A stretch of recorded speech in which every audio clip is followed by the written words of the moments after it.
Good evening, नमस्ते भाई, कैसे हैं आप सब लोग? आप सभी लोगों का स्वागत है केमिस्ट्री की क्लास में। सबसे पहले कुछ स्टूडेंट्स लाइव आ चुके हैं, उनके नाम लेंगे हम। अभिनव कुमार, स्नेहा, विशाल, पंकज, अमित राजा, राहुल, सुनील कुमार, राहुल, उसके बाद फैजान है, उसके बाद राहुल है। मैम आपने इतनी वीडियो बायोलॉजी की एक साथ क्यों डाली बेटा? इतनी नहीं, एक चैप्टर है बॉटनी का, पढ़ना पड़ेगा। हां जी, प्रिंस कुमार के सिलेबस कब खत्म होगा? बड़ी चिंता है बेटा, सिलेबस खत्म होने की है ना। सिद्धार्थ भूपेंद्र जी कह रहे हैं मुजफ्फरनगर की धरती से नमस्कार, नमस्कार भाई। और कौन है? विशाल कुमार है, ठीक है? ऑल क्लियर, अनुराग यादव आ चुके हैं, पंकज आ चुके हैं, उपांशु आ चुके हैं। गुड इवनिंग भाई, नमस्ते। मैं उम्मीद करती हूं कि आप सब लोग बहुत अच्छे होंगे और बहुत अच्छे से पढ़ाई कर रहे होंगे। आइए फिर, मैंने कहा था नेक्स्ट क्लास में आपका पीरियोडिक टेबल स्टार्ट करूंगी। तो आज हम केमिस्ट्री की क्लास का पीरियोडिक टेबल, जिसको हिंदी में हम आवर्त सारणी चैप्टर कहते हैं, वो स्टार्ट करने जा रही हूं मैं। पीरियोडिक टेबल को पढ़ाने में मुझे 5 से 6 क्लास लगेगी, लेकिन मैं ऐसा पीरियोडिक टेबल पढ़ा दूंगी कि आपको अगर नींद में से भी कोई उठा के पूछेगा ना, गहरे सपने में होंगे तब भी कोई उठा के पूछेगा ना कि भैया थैलियम कौन से पीरियड में आता है और कौन से ग्रुप में आता है, तो आप ऐसे खटाक से आंसर कर दोगे, ठीक है? तो इसी के साथ आज हम स्टार्ट करते हैं। और सबसे पहली बात, मुझे कोई बच्चा ज्ञान नहीं देगा कि मैम पीरियोडिक टेबल तो एनसीईआरटी से हट गया है। मैंने आपको पिछले 1 साल से, जब से एनसीईआरटी का मुद्दा चल रहा है, स्पेशल वीडियो बना के बताया है कि पीरियोडिक टेबल से केमिस्ट्री या पूरी पीरियोडिक टेबल नहीं हट सकता। चलिए मैं आपको सबसे पहले प्रूफ दे दूं आपको कि जो बच्चे कहते हैं कि मैम पीरियोडिक टेबल तो नई वाली एनसीईआरटी से हट गया है, तो क्यों रेलवे के एग्जाम में पूछेगा, क्यों एसएससी के एग्जाम में पूछेगा? चलिए वो सबूत आपको दे दिए जाते हैं, क्योंकि आप लोगों के मन में डाउट रहता है हमेशा टीचर को लेके कि टीचर ने कर दिया है तो ऐसा नहीं होना चाहिए। तो सुनिए जरा मेरी बात ध्यान से सुनिए। इसी साल अभी लास्ट मंथ में आरआरबी एनटीपीसी ग्रेजुएशन लेवल का एग्जाम हुआ था, उसमें केमिस्ट्री में पीरियोडिक टेबल से भर भर के क्वेश्चन आए हैं। चलिए मैं आपको सबूत के साथ दिखा देती हूं कि अपने चैप्टर पे आएंगे। ये देखो बच्चों, इसी साल का मैं क्वेश्चंस देखो, अभी डेट के साथ ही मैं आपको लिख के दिखा दूंगी। ये देखिए पीरियोडिक टेबल के क्वेश्चंस आपको दिखाती हूं मैं, है ना? ये रहा, देखो ये रहा पीरियोडिक टेबल का क्वेश्चन। यहां पर क्या लिखा हुआ है? 20/6/2025 यानी कि 20 जून 2025 को एनटीपीसी ग्रेजुएशन लेवल वाला एग्जाम हुआ था, उसकी सिर्फ सेकंड में ये रहा पीरियोडिक टेबल का क्वेश्चन, है ना? देख लो साफ-साफ लिखा हुआ पीरियोडिक टेबल का क्वेश्चन है। ये जब मैं क्लियर करवा दूंगी तो आपसे क्वेश्चन डिस्कस करूंगी। अगला देखो बेटा, ठीक है? नेक्स्ट क्वेश्चन दिखाती हूं आपको, पीरियोडिक टेबल से जो पूछा हुआ है, ये रहा, ये भी पीरियोडिक टेबल का क्वेश्चन है। अगला देखो नेक्स्ट क्वेश्चन दिखाती हूं मैं। ये मैं बच्चों को बता रही हूं कि जो बच्चे ये कहते हैं कि मैं पीरियोडिक टेबल तो एनसीईआरटी से हट गया है, तो आप क्यों पढ़ा रही हैं? चलो ये रहा पीरियोडिक टेबल का क्वेश्चन, कब पूछा? 21/6/2025 शिफ्ट 1 में पूछा, है ना? और दिखाते हैं आपको नेक्स्ट क्वेश्चन। ये सारे क्वेश्चन जो मैं पीरियोडिक टेबल के आपको दिखा रही हूं, ताकि ये देखो पीरियोडिक टेबल का क्वेश्चन।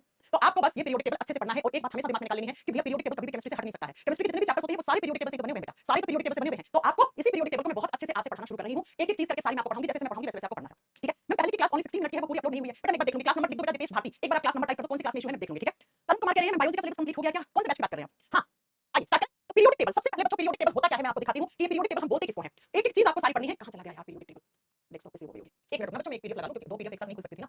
अरे बाबा, ये तो आज सेव ही नहीं हुई है। चलो, रुकिए 1 मिनट दीजिए, मुझे मैं पीडीएफ लगा लूं व्हाट्सएप से। देखिए फोटोज दिखाई देना नहीं पड़ पाऊंगा ना बच्चों। 1 मिनट, 1 मिनट, 1 मिनट।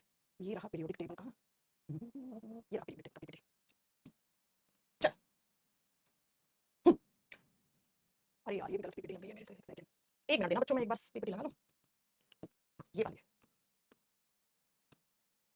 चलो, ये आपके सामने एक टेबल दिख रही होगी। इस टेबल को हम बोलते हैं पीरियोडिक टेबल। इसे कहते हैं आवर्त सारणी। जब पहला प्रश्न आपके दिमाग में आता है कि आवर्त सारणी में है क्या, पीरियोडिक टेबल में क्या है, तो ये जितने भी सारे आप देख रहे हैं सारे एलिमेंट्स हैं बच्चों। एलिमेंट्स जिसको हिंदी में हम तत्व कहते हैं। पीरियोडिक टेबल एलिमेंट्स का बना हुआ एक टेबल है, जिसमें 1 नंबर से लेकर 1 नंबर पे हाइड्रोजन आता है, सब कुछ पढ़ेंगे हम, और 118 नंबर पे यहाँ पर ओजी आता है, ऑर्गेनिजन आता है। इसका मतलब मैम 118 एलिमेंट्स है, 118 तत्व हैं, जिन तत्वों को क्या हम एक टेबल में अरेंज किए हैं, उसी टेबल को आप पीरियोडिक टेबल, उसी को पीटी, उसी को आवर्त सारणी कहते हैं हम। 118 तत्वों को डिस्ट्रीब्यूट किया गया है, अरेंज किया गया है, और इसी अरेंजमेंट को आपको पढ़ना है कि किस तरीके से अरेंजमेंट किया गया है। और जितना आसान आपको बोर्ड पे दिख रहा है, इतना आसान पीरियोडिक टेबल बनना नहीं था भैया, इसका कुछ इतिहास है, कैसे बना ये पीरियोडिक टेबल। हाइड्रोजन 1 नंबर पे है तो 1 नंबर पे क्यों है, एल्युमिनियम 13 पे है तो ये 3 ग्रुप में क्यों है, ये सारे आपको पढ़ने हैं यहाँ पर। तो आइए फिर स्टार्ट करते हैं हम। सबसे पहला पॉइंट, पीरियोडिक टेबल का मतलब क्या होता है? पीरियोडिक टेबल का मतलब होता है arrangements of elements elements in a table is known as periodic table. कि जो भी तत्व हैं उनको हम एक टेबल में अरेंज करते हैं और उसी को हम क्या बोलते हैं? पीटी बोलते हैं, आवर्त सारणी बोलते हैं। आवर्त सारणी का मतलब क्या हो गया? तो आप क्या बताएंगे? जितने भी तत्व हैं, तत्वों को एक टेबल में व्यवस्थित क्रम में सजाना, टेबल में अरेंज करना, यानी कि व्यवस्थित क्रम में सजाना, सजाना शब्द लिखा हुआ है, व्यवस्थित क्रम में सजाना क्या कहलाता है? आवर्त सारणी कहलाता है, पीरियोडिक टेबल कहलाता है, आवर्त सारणी कहलाता है। सबसे पहला क्वेश्चन, जब आज हम पीरियोडिक टेबल पढ़ते हैं तो बच्चों इस पीरियोडिक टेबल में टोटल कितने एलिमेंट्स हैं, ये आपको दिमाग में याद रखने वाली चीज है कि इस पीरियोडिक टेबल में कितने एलिमेंट्स को जगह मिली है? 118 एलिमेंट्स को जगह मिली है। तो हमें ये 118 एलिमेंट्स के बारे में पढ़ना है।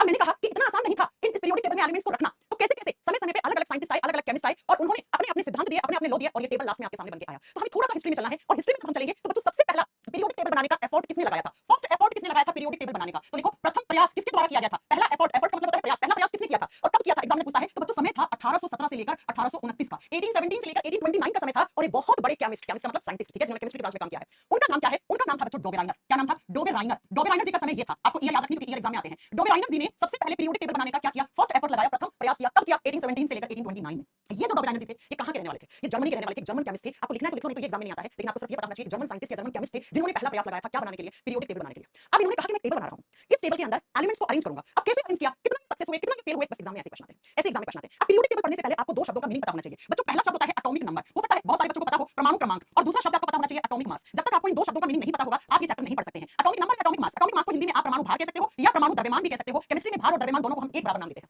ठीक है? क्या होता है एटॉमिक नंबर? जब भी आप किसी एलिमेंट के न्यूक्लियस में, आप इतना बात जानते हैं हम किसी भी एलिमेंट को रिप्रेजेंट कैसे करते हैं, तो जो तत्व होता है उसके बीचों बीच उसका क्या होता है? ये न्यूक्लियस होता है। न्यूक्लियस को बोलते हैं हिंदी में नाभिक। कोई भी एटम या कोई भी एलिमेंट होता है उसको जब हम रिप्रेजेंट करते हैं तो कैसे करते हैं? उस एटम के बीचों बीच, उस परमाणु के बीचों बीच क्या होता है? उसका न्यूक्लियस होता है, नाभिक होता है। और ये जो बाहर क्या होते हैं? ऐसे गोल गोल सर्कुलर पाथ होते हैं, जो ये गोल गोल आपके पाथ होते हैं, इनको हम कहते हैं ऑर्बिट। इनको हम क्या कहते हैं? कक्ष कहते हैं। तो बच्चों कोई भी एलिमेंट है उस एलिमेंट को ऐसे रिप्रेजेंट किया जाता है। और उस तत्व के अंदर जो प्रोटॉन और न्यूट्रॉन होते हैं वो कहां रहते हैं? p मतलब प्रोटॉन, n मतलब न्यूट्रॉन, वो उसके न्यूक्लियस में रहते हैं। और बाहर जो ऑर्बिट होता है उस ऑर्बिट में रहता है कौन सा सब एटॉमिक पार्टिकल? इलेक्ट्रॉन। ये हम बेसिक बचपन से छोटी क्लास में पढ़ते आ रहे हैं कि जो गोल गोल पाथ होते हैं, ऑर्बिट होते हैं, इनके अंदर इलेक्ट्रॉन चक्कर काटते रहते हैं और जो न्यूक्लियस होता है उसके अंदर प्रोटॉन और न्यूट्रॉन रहते हैं। अब बच्चों एटॉमिक नंबर क्या होता है? ये आपको समझने वाली बात है। एटॉमिक नंबर किसको कहते हैं? कोई भी एटम है, उस एटम में जितना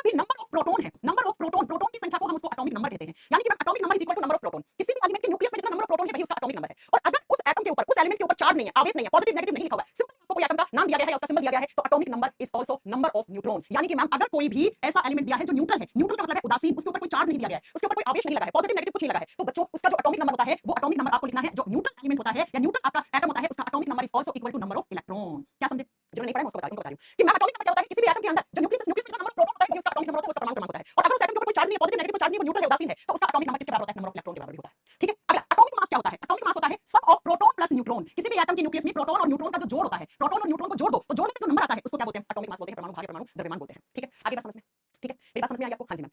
क्योंकि मैं आगे एटॉमिक नंबर एटॉमिक मास बार-बार नहीं बताऊंगी क्या होता है, जब तक एटॉमिक नंबर एटॉमिक मास आपको समझ में नहीं आएगा तब तक पीरियोडिक टेबल नहीं पढ़ सकते हैं। तो एटॉमिक नंबर एटॉमिक मास समझ में आ गया। जब मैं atomic mass number atomic mass बोलूंगी तो आपको समझ में आना चाहिए कि प्रोटॉन और न्यूट्रॉन का जोड़ बोल रही है मैम। जब एटॉमिक नंबर बोल रही हूं तो आपको क्या समझना है? ओनली मैम प्रोटॉन की बात कर रही है। अगर पॉजिटिव नेगेटिव लगा है तो बच्चा जो एटॉमिक नंबर है वो चेंज हो जाता है, वो आपको आगे बताएंगे। जो आपका इलेक्ट्रॉन, जो नंबर ऑफ इलेक्ट्रॉन है उसके बराबर नहीं होता है, वो निकालना सिखाऊंगी आपको आगे। इतनी बात समझ में आ गई, मैं इस चीज को हटा रही हूं। ठीक है बच्चों, क्योंकि ये बात तो आपने स्कूल में पढ़ते आए, सारे लोग 10वीं पास तो हैं। ठीक है, 8वीं 9वीं क्लास में एटॉमिक नंबर एटॉमिक मास समझ लेते हैं। अब मैंने कहा पीरियोडिक टेबल बनाने के लिए जो फर्स्ट एफर्ट लगाया था वो एक जर्मन साइंटिस्ट ने लगाया था, उनका नाम था डोबेल एनर्जी। डोबेल एनर्जी ने कहा कि मैं पीरियोडिक टेबल बनाऊंगा। देखो कहानी की तरह बताऊंगा आपको। ठीक है, मैं पीरियोडिक टेबल बनाऊंगा और मैं ऐसे पीरियोडिक टेबल बनाऊंगा कि मेरे पीरियोडिक टेबल में मैंने एक सिद्धांत दिया आपको। अब कौन सा सिद्धांत दिया है? उन्होंने एलिमेंट्स को अरेंज करना शुरू किया। अब कैसे एलिमेंट रखा? कोई तो सिद्धांत होगा, कोई तो प्रिंसिपल होगा, कोई तो लॉ दिया होगा। तो डोबेल एनर्जी ने जो लॉ दिया था उस लॉ का नाम है लॉ ऑफ ट्राइड।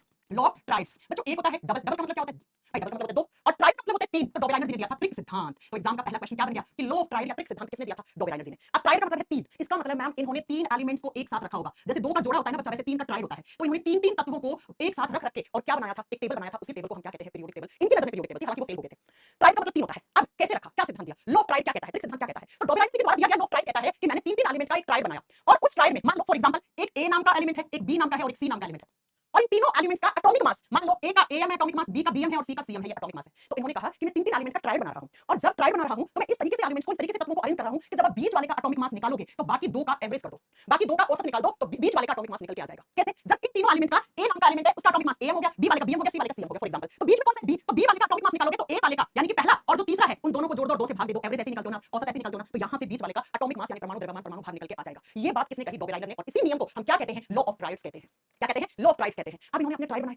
क्या सिद्धांत आपसे पूछे एग्जाम में? लॉ ऑफ ट्राइड किसने दिया था? त्रिक सिद्धांत क्या कहता है? त्रिक सिद्धांत कहता है कि तीन एलिमेंट्स को इस तरीके से अरेंज करो कि बीच वाले एलिमेंट का जब एटॉमिक मास यानी परमाणु भार यानी परमाणु द्रव्यमान निकाले तो पहले और तीसरे का जोड़ के दो से भाग दे दो यानी एवरेज कर दो, उसका निकल के आ जाएगा। लोग खुश हो गए, अरे बहुत सही है, इस तरीके से एलिमेंट्स को अरेंज करते जाएंगे और एक टेबल बना देंगे, उस टेबल को पीरियोडिक टेबल कह देंगे। अब इन्होंने एग्जांपल दिया, पहला ट्राइड बनाया, बस यहां से एग्जाम में क्वेश्चन पूछना शुरू कर देता है। जो फर्स्ट ट्राइड बनाया था किसने बनाया था बच्चों? पहला त्रिक, यानी कि तीन तीन का जो यहां पर एलिमेंट्स का ट्राइड बनाया था डोबेल एनर्जी ने, वो किस किस का बनाया था? तो इन्होंने बनाया था बच्चों लिथियम, Li सिंबल होता है लिथियम का। मैं नीचे लिख देती हूं एलिमेंट्स का नाम और ऊपर सिंबल लिख रही हूं। दूसरा रखा था यहां पे एलिमेंट Na सिंबल होता है सोडियम का। क्यों होता है? क्योंकि सोडियम को लैटिन भाषा में नाट्रियम कहा जाता है। और तीसरा लिया था यहां पर K किसका सिंबल होता है? पोटेशियम का। क्यों होता है? क्योंकि पोटेशियम को लैटिन भाषा में कैलियम कहा जाता है। बच्चों ये जो सिंबल होते हैं ना, ये जो प्रतीक होते हैं ना, ये हमेशा लैटिन भाषा से लिए जाते हैं। तो लैटिन भाषा में सोडियम को नाट्रियम कहते हैं, पोटेशियम को कैलियम कहते हैं, तो सोडियम का Na बन गया और पोटेशियम का K बन गया। तो पहला ट्राइड किसका लिया? लिथियम का, सोडियम का और पोटेशियम का लिया। लिया। अब इन्होंने कहा मेरा नियम लगाओ। इनका नियम क्या था कि बीच वाले का एटॉमिक मास जब निकालोगे, यहां से सोडियम का एटॉमिक मास निकालोगे तो क्या करोगे? पहला और तीसरे का एटॉमिक मास को जोड़ दो, दो से भाग दे दो। तो इन्होंने कहा यहां से सोडियम का एटॉमिक मास निकालोगे तो लिथियम पहला एलिमेंट हो गया और पोटेशियम तीसरा हो गया, और इसको जोड़ दो, दो से गुणा दे दो, यहां पर क्या दो से भाग दे दो, तो यहां से क्या निकल के आ जाएगा? सोडियम का एटॉमिक मास निकल के आ जाएगा। अब मुझे नहीं पता कि आप लोगों को एटॉमिक मास कितने तक याद है, लेकिन आपको 20-25 एलिमेंट्स के एटॉमिक नंबर, एटॉमिक मास याद होने चाहिए। अब बच्चों कैसे? देखो लिथियम का एटॉमिक मास कितना होता है? आपको याद रखना, लिथियम का एटॉमिक मास 7 होता है, पोटेशियम का 39 होता है। इन दोनों को जोड़ो, दो से भाग दोगे तो सोडियम का 23 निकल के आ जाएगा। और ये पहला सक्सेसफुल ट्राइड था। एग्जाम में पूछता है डोबेल एनर्जी ने तो पहला सिद्धांत लॉ ऑफ ट्राइड दिया था, उसने पहला ट्राइड कौन-कौन से एलिमेंट का बनाया था? कौन-कौन से तत्वों का बनाया था? तो आप क्या बताओगे? वो लिथियम का, सोडियम का और पोटेशियम का बनाया था। और देखो इन्होंने जो बात बोली वो बिल्कुल सही बोली। क्या बोली? कि यहां से सोडियम का जब एटॉमिक मास निकालोगे तो लिथियम और पोटेशियम का जोड़ के दो से भाग दे दो, लिथियम का 7 होता है, पोटेशियम का 39 होता है, दोनों को जोड़ के भाग दोगे तो 23, तो सोडियम का एटॉमिक मास 23 होता है। और याद रखना ये सक्सेसफुल ट्राइड था, 100% सक्सेसफुल था ये ट्राइड। ये वाला ट्राइड तो भैया अच्छा हो गया, लोगों को लगा अरे वाह यार बहुत अच्छा नियम दिया है, मतलब अब तो पीरियोडिक टेबल बन ही जाएगा, तो आवर्त सारणी बन ही जाएगा। ठीक है, गौतम कुमार के लिए मैं बायो में ह्यूमन आई नहीं हुआ, मुझे पता है बेटा करवाएंगे, डोंट वरी। ठीक है, आगे मेरी बात समझ में? चलिए ये पहला ट्राइड। अब मैं आपको दिखाती हूं कि इसके बाद इन्होंने कौन-कौन से ट्राइड बनाए और कौन-कौन से ट्राइड इनके सक्सेस हुए और कौन-कौन से ट्राइड इनके फेल हो गए। ये है बच्चों ट्राइड किसके द्वारा बनाए गए? डोबेल एनर्जी के द्वारा बनाए गए। ये तीन तो आपको याद करने ही पड़ेंगे बच्चा, कोई इलाज नहीं है। चौथा आप नहीं भी याद करो तो भी चलेगा। इन्होंने टोटल कितने ट्राइड बनाए थे? 4 ट्राइड बनाए थे बच्चों। अब ट्राइड का मतलब तीन तीन एलिमेंट का ग्रुप। ठीक है, पहला ट्राइड देखो जो आपको मैंने बताया भाई, पहला कौन-कौन से तत्वों का है? Lithium, sodium, potassium. तो देखो सोडियम बीच में है, बीच वाले का एटॉमिक मास निकालोगे तो इसका और इसका जोड़ के दो से भाग दोगे तो निकल के आ जाएगा, जैसे मैंने अभी आपको समझाया। ये सक्सेसफुल ट्राइड है, ये 100% सक्सेसफुल हो गया था, तो लोगों को लगा थोड़ा सा कि हां भाई ठीक है पीरियोडिक टेबल बन जाएगा। अब दूसरा ट्राइड देखो कौन-कौन से एलिमेंट्स का बनाया। दूसरा बनाया कैल्शियम, स्ट्रोंशियम, बेरियम।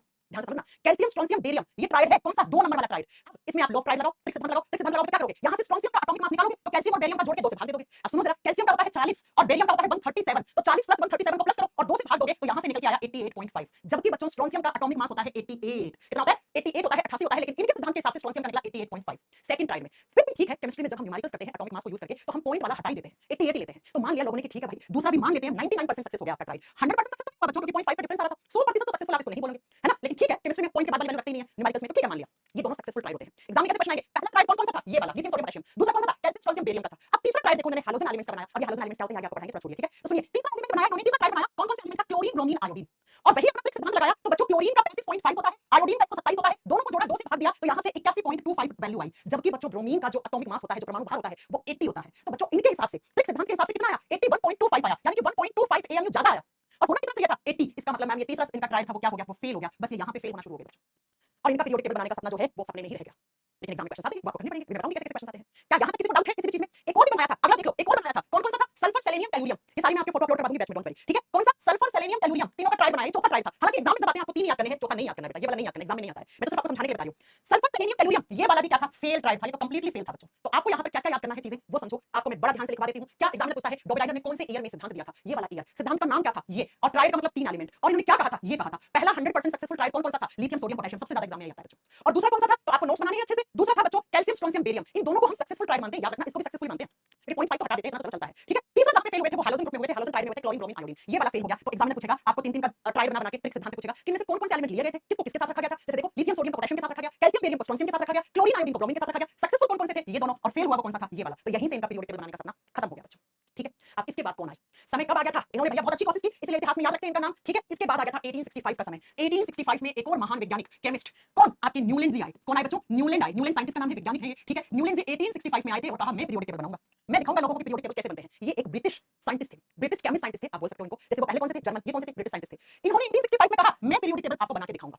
अब पहले समझना कि इन्होंने कैसे कहा। अच्छा, इनके दिमाग में कैसे आया पीरियोडिक टेबल बनाने का? ध्वनि के सुर होते हैं, कौन कौन से? सा, रे, गा, मा, पा, धा, नी, सा। आप सब जानते हैं ध्वनि के सुर होते हैं। तो एक बार ये ध्वनि के सुर सुन रहे थे, सा, रे, गा, मा, पा, धा, नी, सा। वापस सा रिपीट हो रहा था 8वें नंबर पे। तो इन्होंने ध्वनि के सुर सुनते सुनते इनके दिमाग में थॉट आया कि क्यों ना मैं ऐसे एलिमेंट को अरेंज करूं कि जो पहला एलिमेंट है उसकी जो प्रॉपर्टीज है, उसका जो केमिकल बिहेवियर है, उसकी जो केमिकल प्रॉपर्टीज है, उसका जो रासायनिक व्यवहार है, वो वापस आके रिपीट हुए 8वें पे। तो मैं पहले के नीचे 8वां लिख दूं, फिर 8 से फिर आपके 8 काउंट करके 8 के नीचे रख दूं। तो ऐसे कर करके तो भाई पीरियोडिक टेबल बन सकता है मेरा। तो इन्होंने क्या किया पहले आप समझने की कोशिश करना बच्चा। ये देखो, इस फोटो को देखो, सा, रे, गा, मा, पा, धा, नी, सा।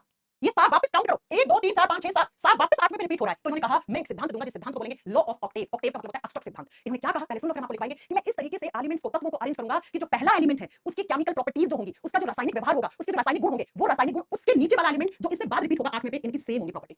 इन्होंने कहा हाइड्रोजन का जो नेचर है, जो उसका केमिकल नेचर है, जो उसका रासायनिक व्यवहार है, वो फ्लोरीन से मैच करेगा, फ्लोरीन का क्लोरीन से करेगा। तो ऐसे में एक टेबल बना दूंगा और इस टेबल को क्या कह दूंगा? पीरियोडिक टेबल कह दूंगा। अब इससे 8 काउंट करोगे, लिथियम से 8 काउंट करो, 1 2 3 4 5 6 7 8, यहां आ गया सोडियम। तो इन्होंने कहा लिथियम के जो रासायनिक गुण होंगे, जो केमिकल बिहेवियर होगा, वही सोडियम का होगा। फिर सोडियम से 8 काउंट करो पोटेशियम, यानी कि इन तीनों के केमिकल प्रॉपर्टीज लगभग एक जैसी होंगी। तो अगर मैं एक की केमिकल प्रॉपर्टी पढ़ लूंगी तो बाकी के इसके नीचे वाले होंगे उनकी सेम होंगी, तो आसान हो जाएगा पढ़ाई करना। और पीरियोडिक टेबल बनाने का मकसद ही था पढ़ाई को आसान करना, एलिमेंट्स के बारे में पढ़ाई करना आसान करना। तो ये तो आसान हो जाएगा बच्चों के लिए कि भैया लिथियम का पढ़ लो, सोडियम पोटेशियम एक जैसी है, हाइड्रोजन का पढ़ लो, फ्लोरीन क्लोरीन एक जैसी प्रॉपर्टी है। तो इनका मोटिव, इनका उद्देश्य तो पूरा हो रहा था, लेकिन ये भी फेल हो गए। क्यों हो गया बात करेंगे। तो पहले लिख लें कि न्यूलैंड जी कौन से ईयर में आए थे? 1865 में। और इन्होंने कौन सा सिद्धांत दिया था? सिद्धांत का नाम लिखो, इन्होंने दिया था लॉ ऑफ ऑक्टेव।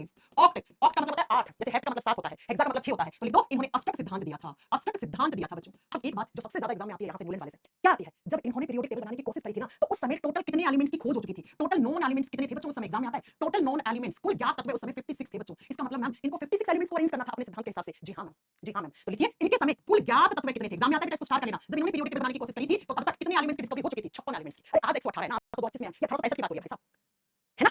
तो कुल टोटल नॉन एलिमेंट्स कितने थे? 56। एग्जाम में आता है 56 में से फर्स्ट एलिमेंट कौन सा था? प्रथम तत्व कौन सा था? जो आज है वही है बच्चों। और एक नंबर पे कौन सा तत्व आता है? हाइड्रोजन। हाइड्रोजन को कोई हिस्सा थोड़ी सकता है एक नंबर से। Hydrogen was the first element. Hydrogen का सिंबल H होता है। ये सारे सिंबल आपको याद हो जाएंगे, ठीक है। और लास्ट एलिमेंट कौन सा था? अंतिम तत्व कौन सा था? जब इन्होंने बनाना शुरू किया था उस समय की बात है बच्चों, ठीक है। अंतिम तत्व या आखिरी तत्व थोरियम था। अंतिम तत्व कौन सा था बच्चों? थोरियम था। थोरियम लिख लीजिए, हिंदी में सेम नाम है, सिंबल TH होगा, थोरियम।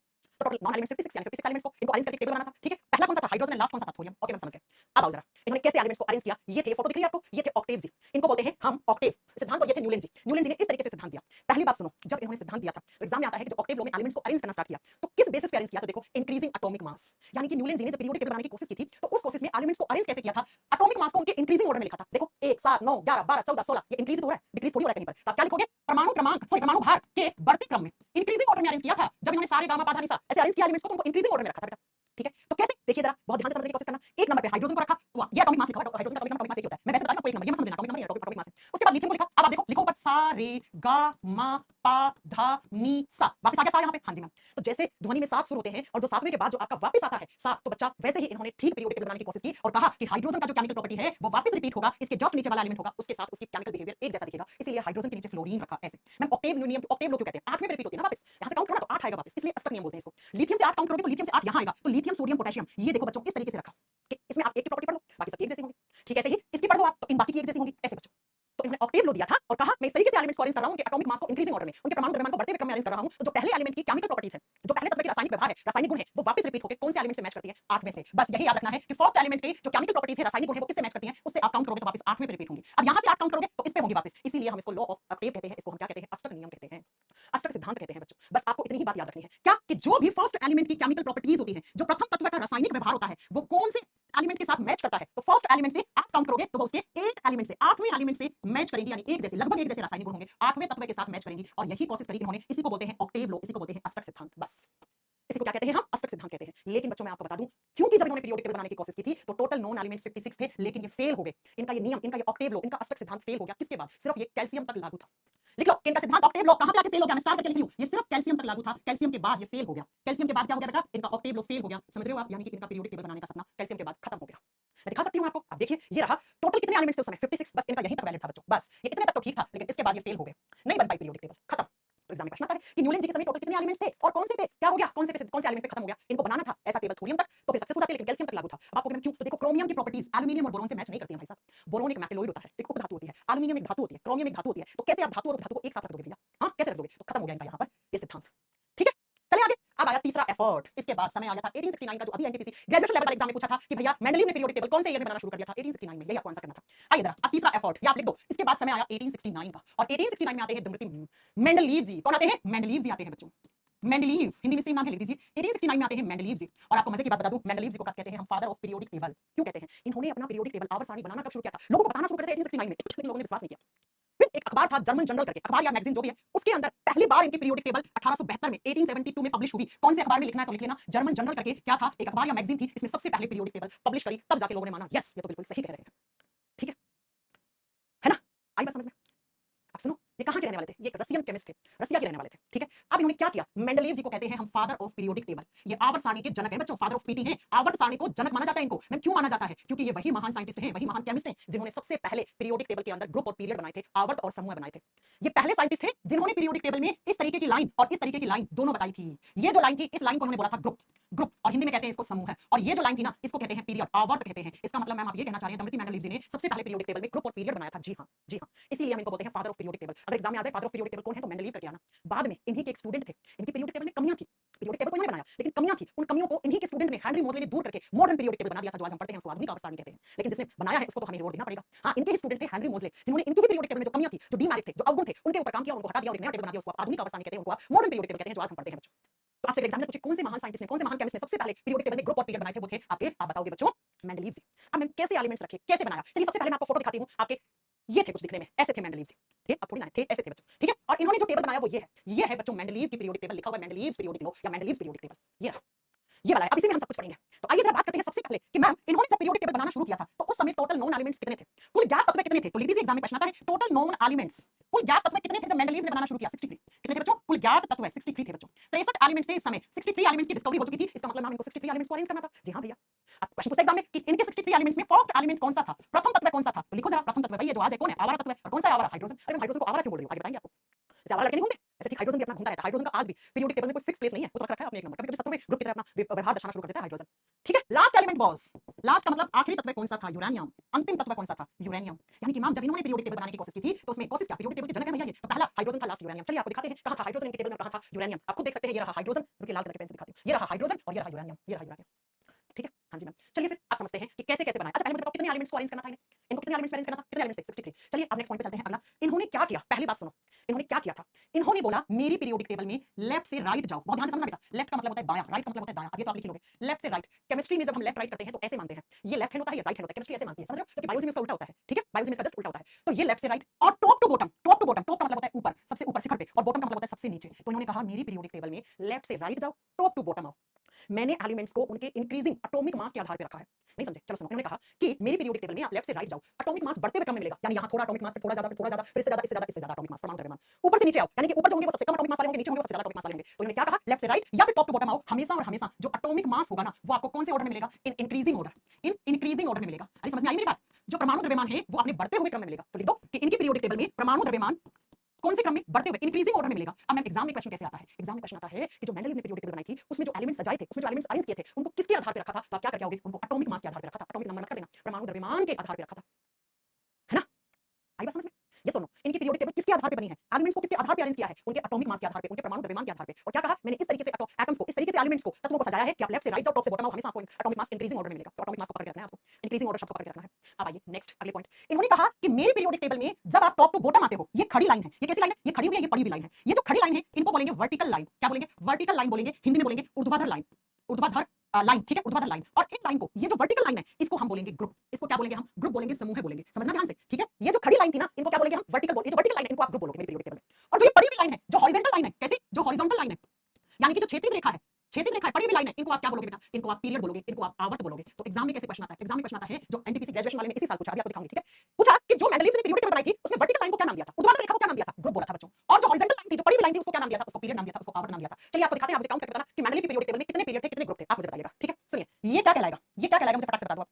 ये क्या कहलाएगा? ग्रुप कहलाएगा, क्योंकि कैसी लाइन है? वर्टिकल लाइन है, वर्टिकल लाइन क्या बता? ग्रुप। अब आपको ग्रुप काउंट करने हैं, ठीक है, आप काउंट करिएगा बेटा। ये वाला पिंक वाला जहां जहां है ना, उसको अवॉइड करना है अभी। आप मान लो इस टेबल में अगला लगा देती हूं ना आपको, ये, ठीक है। ये जो खाली जगह पड़ी है ना, इन्हें रखी थी जानबूझ के, बताइए आपको क्यों रखी थी? पिंक वाले को मैंने अवॉइड करने के लिए वो एलिमेंट्स पिंक वाले बाद में ऐड किए गए, इनके टाइम पे नहीं किए गए थे। अब आप देखो, ठीक है। सुनिए, पहला इसको क्या बोलेंगे? खड़ी लाइन को, हॉरिजॉन्टल, आपको वर्टिकल लाइन को क्या बोलते हैं? समूह बोलते हैं। तो बताओ कितने ग्रुप हैं, कितने समूह हैं? पहला, दूसरा, तीसरा, चौथा, पांचवा, छठा, सातवां, और ये एक है इतना, तो कितना हो गया? 8। तो बताओ जो मेंडलीव ने पीरियोडिक टेबल बनाया था, उसमें कितने ग्रुप हैं? 8 हैं। ये तीनों एक नहीं काउंट होते हैं, इसको अलग नहीं करना है। 8 है बच्चों, 8। तो मैं लिख दूं कि मेंडलीव की पीरियोडिक टेबल में समूहों की संख्या कितनी है? 8। 8 ग्रुप थे बच्चों। अब पीरियड काउंट करो। पीरियड कैसे काउंट करते हो? आवर्त कैसे काउंट करते हो? ऐसे 1 2 3 4 5 6 और 7, दिख रहे हैं 7? अरे कैसे काउंट किए? एक आवर्त, दूसरा आवर्त, तीसरा आवर्त, चौथा आवर्त, पांचवा आवर्त, छठा आवर्त और सातवां आवर्त। अब आपको मैं सातवां यहां से क्यों स्टार्ट है? भाई एलिमेंट तो है, चाहे यहां से ऐसे मान लो, ये खाली है, ये लो, ये खाली है, ये लो, खाली जगह रखी थी मैंने जानबूझ के। 18 कहां से आ गए? स्नेहा, स्नेहा हेनरी मोजले की पीरियोडिक टेबल में 18 ग्रुप होते हैं। मैं अभी मेंडलीव की पीरियोडिक टेबल पढ़ा रही हूं, आएंगे हम कल की क्लास में, ठीक है। बस यही आप एग्जाम में गलती करके आ जाते हो, फिर आके टीचर को ब्लेम करते हो। कितने पीरियड काउंट करो? 7। तो मैं लिख दूं कि मेंडलीव की पीरियोडिक टेबल में आवर्त की संख्या कितनी थी? 7, और ग्रुप की संख्या कितनी थी? 8। कुछ किताब वाले 10 बोल देते हैं ग्रुप, 10 नहीं है, वो तीनों को एक साथ काउंट किया था उन्होंने। ये जो कुछ किताब वाले टाइप कर देते हैं ना बेटा, तुम लोग भी पढ़ लेते हो यहां वहां से कि ये 8 हो गया, 9 हो गया, 10 हो गया। 10 नहीं है बेटा, इन तीनों को एक साथ काउंट किया था, इसलिए ऊपर साफ साफ लिखा हुआ है 8। आई बात समझ में? हाँ जी मैम। तो बताओ जरा, जब भी मैं, ध्यान से सुनना मेरी बात, जब भी मैं टॉप टू बॉटम शब्द बोलूंगी तो आपके दिमाग में तुरंत क्लिक होना चाहिए मैम किसकी बात कर रही है? ग्रुप की बात कर रही है, बार बार नहीं बताऊंगी। जब भी मैं लेफ्ट से राइट बोलूंगी आपके दिमाग में तुरंत क्लियर होना चाहिए मैम किसकी बात कर रही है? मैम आवर्त की बात कर रही है, पीरियड की बात कर रही है।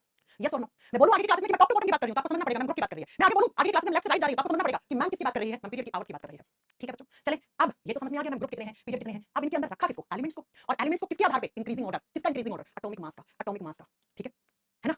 बात समझ में आई मेरी? अब मैम कैसे रखा? कुछ तो प्रिंसिपल दिया होगा, मेंडलीव जी ने कुछ तो सिद्धांत दिया होगा भैया। जैसे न्यूलैंड जी ने क्या दिया था? ऑक्टेव लो। डोब्राइन ने क्या दिया था? ट्रिक लो। तो ऐसे ही इन्होंने दिया था, मेंडलीव जी ने दिया था। आप बताओगे क्या मेंडलीव ने दिया था? पीरियोडिक लो। मेंडलीव ने, मैंने पीछे मेंडलीव की स्पेलिंग में एरर कर दिया था ना, एमए लिख दिया था, एमए नहीं होता है, ये होता है मेंडलीव, ठीक है। तो इन्होंने जो सिद्धांत दिया था उसको बोलते थे लॉ ऑफ पीरियोडिक। क्या बोला था मेंडलीव के सिद्धांत को? लॉ ऑफ पीरियोडिक, बस इतना ही। और हिंदी में लिखोगे आवर्त नियम। क्या दिया था? आवर्त नियम दिया था। अब क्या कहता है ये लॉ ऑफ पीरियड, बस ये समझना है आपको, ठीक है। स्नेहा बेटा करवाएंगे, काहे को आप परेशान हो रहे हो, ठीक है। क्या मेरी बात समझ में आई? प्रीति गुप्ता आपका नाम ले लिया। तो मेंडलीव जी ने सिद्धांत कौन सा दिया था? अच्छा मेरे को क्वेश्चन आंसर फटाफट से। डोबेराइन जी ने कौन सा सिद्धांत दिया था? कौन से ईयर में दिया था? फटाक से बताओ। न्यूलैंड जी ने कौन सा सिद्धांत दिया था? कौन से ईयर में दिया था? मेंडलीव जी ने कौन सा सिद्धांत दिया था? कौन से ईयर में दिया था? फटाक से मेरे क्वेश्चन आंसर कर दो। ये मैं आपको कल पढ़ाऊंगी, लॉ ऑफ पीरियड का मतलब क्या होता है। बच्चे पढ़ लेते हैं पूरा पीरियोडिक टेबल, लेकिन उनको ये मतलब ये पता नहीं होता लॉ ऑफ पीरियोडिक है क्या, आवर्त नियम है क्या, ये मैं आपको कल बताऊंगी। अब मुझे आज की क्लास के डाउट पूछो फटाक से, डाउट पूछो आपको। अब सुन लो जरा, जो बच्चे बोल रहे हैं ना RRB group D express batch वाले कि मैं बोटनी की वीडियो क्यों नहीं डलवा, बोटनी की वीडियो क्यों डलवा दी? कुछ बच्चों की डिमांड थी कि मैं बोटनी जल्दी करवा दो, हमें सिलेबस कंप्लीट करना है। लेकिन आपको बता दूं मैं लाइव भी पढ़ाऊंगी, डोंट वरी। अभी अगर किसी को जल्दबाजी में पढ़ना है बोटनी, कुछ बच्चों का एग्जाम थे ना अभी, तो वो कह रहे थे कि मैम हमें थोड़ा जल्दी करवा दो, तो कोई बात नहीं, सीए के वाले बच्चों लोगों के लिए जल्दी करवा दिए, मैं लाइव पढ़ाऊंगी, तुम घबराओ मत, ओके, ठीक है। शिवम कुमार, मैंने आपका ही तो क्वेश्चन का आंसर कराया भैया। अगर किसी को बोटनी की 6-7 वीडियो है, किसी को रिकॉर्ड फॉर्म में पढ़ना है रिकॉर्ड पढ़ लो, लाइव में पढ़ना नेक्स्ट वीक में, रक्षाबंधन के बाद वापस लाइव पढ़ाऊंगी। तो क्यों लोग परेशान हो रहे हो, क्यों लोग परेशान हो रहे हो बेटा, ठीक है। अभी रक्षाबंधन मना लें बेटा, थोड़ा सा मुझे भी घर जाना है, समझ लो ना, आप रखिए, कल क्लास होगी, कल क्लास के बाद निकलूंगी मैं। उसके बाद बेटा मैं बिल्कुल पढ़ाऊंगी लाइव, तो चिंता मत करो। अब जो बच्चे रोज टेक्निकल टीम को फोन करके बोलते थे मैं बोटनी नहीं पढ़ाई, मैं बोटनी नहीं पढ़ाई, हमारा एग्जाम है, मैंने कहा ठीक है भैया डाल दो 6-7 वीडियो, आगे बचा होगा। और जो बच्चे को जो टॉपिक पढ़ना होगा आपसे पूछ के प्रॉपर लाइव पढ़ाऊंगी, डोंट वरी, ठीक है। इससे तुम घबराओ मत, यहां फोन करने की जरूरत नहीं है, टेक्निकल टीम को पढ़ाऊंगी। एक RB group D express batch number 1 और एनटीपीसी 2025 का कोई बच्चा है जिनका सिलेबस खत्म हो गया बायोलॉजी का, बायोलॉजी में सब कुछ पढ़ा दिया, ह्यूमन आई चैप्टर बचा है, लेकिन बोटनी भी बचा था, मैंने बच्चों की डिमांड बोटनी की वीडियो लगाई है, लेकिन मैं उसको लाइव भी पढ़ाऊंगी, आई प्रॉमिस, ठीक है। अब बार-बार कमेंट मत करना बस मेरी क्लास में, ठीक है, बार-बार कमेंट मत करना कि मैं पढ़ाओगे मतलब क्यों लगा दिया वीडियो, कुछ बच्चों की डिमांड करवाएंगे। कोई डाउट है आज की क्लास में? नहीं है तो चलिए फिर, तो कल हम पढ़ेंगे मेंडलीव का पीरियोडिक लॉ, फिर मेंडलीव की पीरियोडिक टेबल के मेरिट्स एंड डीमेरिट्स। मेरिट्स का मतलब होता है गुण, डीमेरिट्स का मतलब होता है अवगुण। बेटा इनकी पीरियोडिक टेबल में भी कमियां थी और वही कमियां एग्जामिनर पूछता है। इनकी पीरियोडिक टेबल के भी गुण थे, अच्छी बातें थी, वो भी एग्जामिनर पूछता है। तो कल मैं आपको बताऊंगी कि इनकी पीरियोडिक टेबल में क्या-क्या गुण थे और क्या-क्या अवगुण थे, उसके लिए हम कल मिलेंगे आपसे इसी टाइमिंग पे, ठीक है। राखी तो शनिवार की है बेटा, तो शनिवार को क्लासेस वैसे भी ऑफ रहती है। शनिवार सैटरडे संडे को क्लासेस वैसे ऑफ रहती है बेटा मेरी, तो राखी तो शनिवार की है, छुट्टी रहेगी शनिवार की, सबकी छुट्टी है, कोई क्लास ले लेगा, छुट्टी है बेटा शनिवार की, ठीक है। चलो मिलेंगे आपसे कल की क्लास में, मैं चैप्टर करवा के इसके क्वेश्चंस करवाऊंगी एक दिन, तब आपको समझ में आएगा क्वेश्चंस आते कैसे पीरियोडिक टेबल से, ठीक है बच्चों। कोई डाउट हो आप मेरे से पूछ सकते हो। स्वाति गुस्सा हो रही है, मेरी बात क्यों नहीं समझ रहे हो?